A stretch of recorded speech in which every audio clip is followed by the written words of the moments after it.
Good day mga boss. Ayusin natin ang tachometer ng SG16 kasi hindi na gumagana.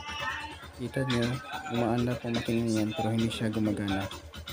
Nakabili ako ng bagong tachometer sa Shopee worth 1,400. Yan, ilalagay natin ang ating tachometer. So first, tanggalin muna natin itong head cover ng headlight assembly ng ating SG. Una, tanggalin itong 8mm na nut dito sa baba, tapos tong allen dito sa tagiliran ng headlight assembly ng SJ natin. Ngayon naman, pagkatapos matanggal, tanggalin itong socket na ito sa headlight at sa park light. Tapos itong itim na socket na nakakonekta sa ating panel gauge, tapos itong mga independent socket na ito, tanggalin din natin para mahugot natin yung panel gauge ni SJ. Pagkatapos niyan mga boss, tanggalin itong mga nut dito na 8mm din. Pagkatapos yung matanggal itong mga 8mm is ito namang ating speedometer cable mga boss. Yan, natanggal ko na mga boss. So next step nyong gawin ay tanggalin itong dalawang screw bolt dito sa panel gauge natin para matanggal yung baba na casing niya. So ito siya. Yan, natanggal ko na ang babang casing niya. Next, tanggalin natin itong mga screw bolt na nakapaligid dito para ito sa front case ng ating panel gauge, para meron na tayong access doon sa loob at matanggal natin itong tachometer na luma na hindi gumagana. Ayan, natanggal ko na siya mga boss.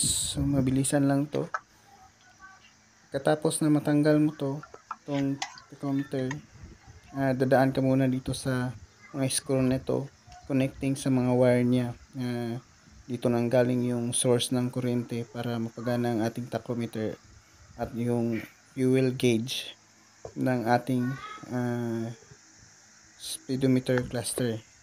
So nandito sila lahat. Tanggalin nyo lang yung mga screw na yan. So para matanggal nyo yung tachometer sa harap.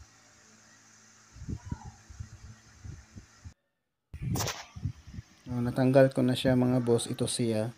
Ito ang luma na tachometer. So meron pa siyang bakas na sunog dito. So ang dahilan kaya hindi siya gumagana kasi meron siyang sunog dito sa loob.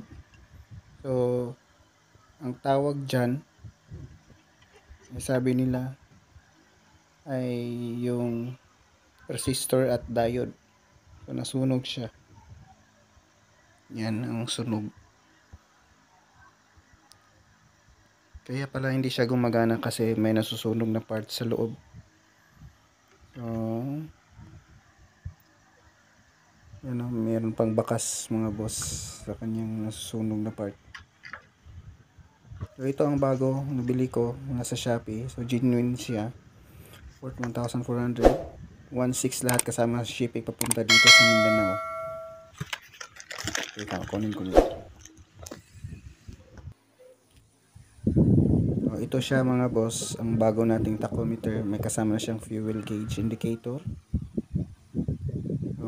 Bagong bago. So ito ang kanyang part sa likuran. So kita nyo naman na hindi sunog.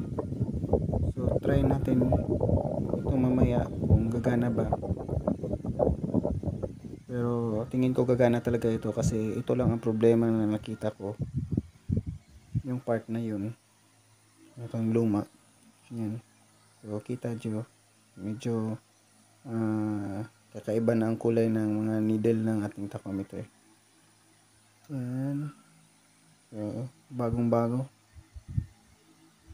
Excited na akong ikabit ang ating bagong tachometer.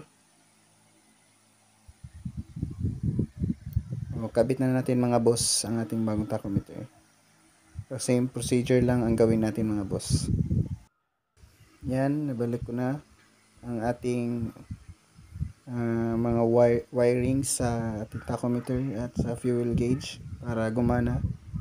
So iti-testing na natin to mga boss. Balik lang natin yung casing niya Same procedure lang pa rin ang ating gagawin para mabalik yung casing. Ito na siya mga boss. So, ready na siya ikabit sa ating SJ. Tingnan natin kung gagana ba siya. Sana gagana dahil ang mahal pa naman ng ating One eternity later. pyesa. Moment of truth mga boss. Ito na ang ating ayan. Gumagana na siya. Gumagana na siya mga boss. So okay ang nabili natin parts. Nice. Yung SZ nito ay nabili ko pala ng 25,000 kasi yung Aerox natin ay naibenta na para sa bahay namin, dinagdag namin dun sa bahay. So ito na ginagamit ko ngayon. So meron siyang sira, so i-vlog natin kung kaya natin ayusin ang masira. So salamat mga boss, thank you.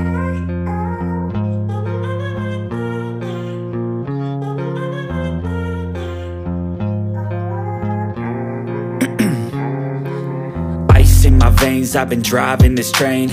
Years in this lane, there's no stopping this flame. Cause I came to the game and I changed it to play how I like, rearranged it to my own domain. Yeah, I got what it takes, made lots of mistakes, taking shots, skipping breaks, feeling lost, feeling great, popping off, singing straight, never stopped, never changed. All the squad here to play and I've got something to say, yeah. I work hard each and every day, I get lost in the words I say. I don't push pause, no I push play. I won't stop till I make a change. I with